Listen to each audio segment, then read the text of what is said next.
rhymes, 2 rhymes. Ito, umpisa. Hindi na kailangan pang magkabisa. Yung beat, medyo tumatalon. Hindi ko na alam kung ba't nagkaganon. Kaganon, alam ko yun kung ba't ganon. Kasi nga mga bara natin ay pulido bro. Ito makakakita ka na suntok daw ang dragon.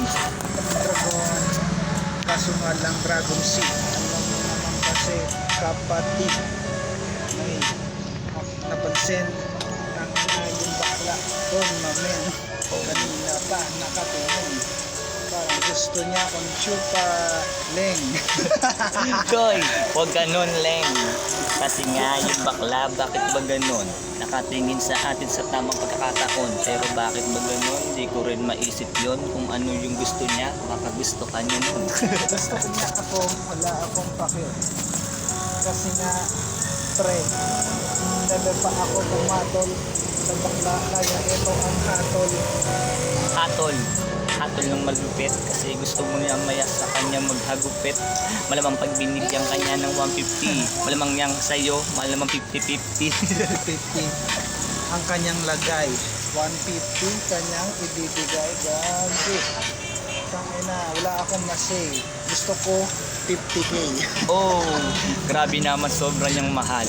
Hindi pong malamang yung bakla sa'yo yung magmahal. Di, tamang pagkakataon yung puso niya nandiyan lang at sa'yo nakatuon. Wait lang, 50k pero kiss lang. Oy! Sa paka. Tangina. Kaya pare, natatawa. Natatawa ako bigla. Mga bara kasi neto para sobrang bigla. Si Ayman busy oh. Hey Ayman, how are you? Still okay or still fine? Hindi kami naka-live. Pero mamaya pa-post ko to. Kahit hindi naka-live. Sana yan, medyo maganda. Baka. Ito naman lang. Walang pakialam.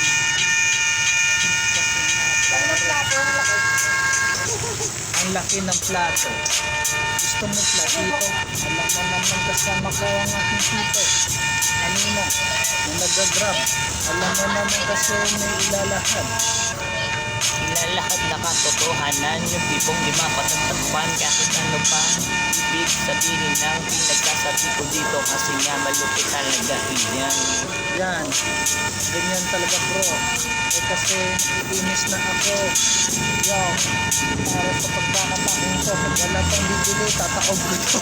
Hoy, huwag kang ganyan sa iyong tinda. Mamaya marami ng customer na pupunta. Andyan na sila at naghahanda na para dito pumunta. At makikili na masarap makainin nyo. Tulad ng tindahan nyo. Lumaplas na ako sa double time ko. Kaya papasak ko ng mikropono. Baka naghihintay na to. Grade Brown nandito. Ngayon ako'y naghintay. Tangin na pare, ako'y nag-ingay. Kahit na inang-ingay. Alis na parang kinamay. Di ka marunong. Paano? Dudong. Yan si Hyman. Gusto pong mag-bike. Tangin na, di bagay yung height sa'yo. Tangin na naman ilalay ko to. Eh kasi naman napapahike ako. Hay nako. Ay nako, Hyman, huwag mong gamitin yan. Baka masira mo yung palit na yung bike mo dyan. Baka makita ko lang na biglaan. Ang saya ni Hyman yung siya ay nakatikman. Tikman, tignan. Tingnan mo naman. Nagbabad si Hyman. Bagay na bagay sa kanyang height. Kaya aking life. Bagay yung light. Sakto daw yung bike. Sakto dun sa height. Tignan mo si Hyman ay tamang bike. Tamang bike, pabalik-balik lang. Ang na mukhang may buhang talaga. Nasira sa ulo. Tangin na, di ka nakahabot sa dulo. Kasi nga dead end na doon. At tama dito ka dumaan at wag dito. Kasi merong may gumagawa doon. Baka ba ay makalay bumagsak sa ulo mo din ngayon. Tangin na nito. Para ka dyang magtataho. Na bike. Lakas mo. Ay, Hayop talaga. Hayop talaga. Hayop talaga. Si Hyman pabalik-balik talaga. Makapapatayin niya. Daanan di kasi tuwid. Kasi nga, yan na, dinigay niya na ulit sa tuwid. Yung bike na kanyang ginamit. Kasi nga, hirap siya gumagamit. Hirap siyang magamit para baliktad. Tingnan mo, di marunong mag-stand. Tingnan mo siya, o diba, tangina, tanga.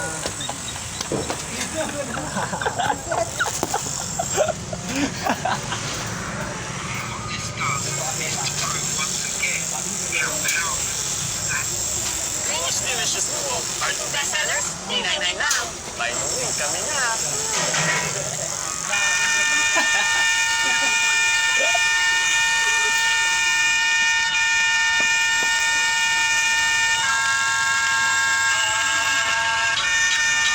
Bakit ka ganon? Ako'y napalingon.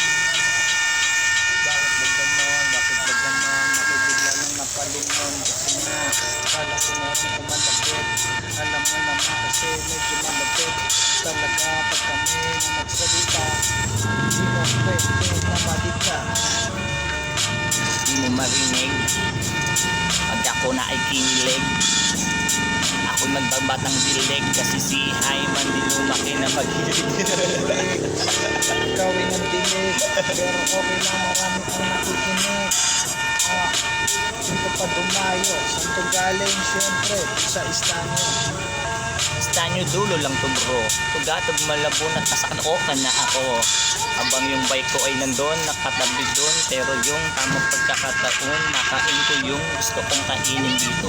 Ang sarap talaga ng fried noodles nila dito bro. Kaya alam nyo na kung saan kayo pupunta. Second hub lang Caloocan, dito lang sila. Ito lang kami, sa may second half. Alam mo naman kasi pre, lumiliyap. Yung noodles namin sa sobrang tigo, mapapakain ka talaga pre. Yan ang totoo. Mamaya magpo-post na lang ako. Kasi nakain ko, grabe talaga. Di mo malilimutan yung mga fried noodles nila. Pagdating nila, kapag ikay nagkataon, kinain mo yan, busog ka ng isang taon, kahit di ka na kumain, yan, ang fried noodles namin. Fried noodles na the best. Dito lang, second hub is the west. Pero dun ng test kasi di ko na kailangan magsuot ng sapatos na Cortez. Cortez, kaya the best. Siyempre, yung class S namin, na tinda, alam mo naman kung saan ka pupunta. Puntahan nyo lang ito. Si Lins Patabi, ang landmark nito. Makikita mo kagad ito bro. Eh di kung di mo makita, eh di papakita ko. Yan, sige patahitan. Alam mo naman yung pinanggalingan. Brother, kung di mo makita, search mo sa Google. Oh, madaling matagpuan sa Google, sa Waze o kahit saan man mapayan. Sige lang, pagbigyan nyo na lang. Pag pumunta kayo dito, may libre ng inuman. Inuman, lalo na baso. Medyo maraming aso nga lang dito, kaya ingat ka. Pero, masaya. Masaya talaga pagkasama sila. Ay man na third pa. Wala kami dito kasama na iba. Kasi nga di kami ngayon magigiba. Iba, kasi ngayon nagigiba na kami talaga naman na iba. Yung aming dalawan, kaya ikay maingat. Tama, sikat.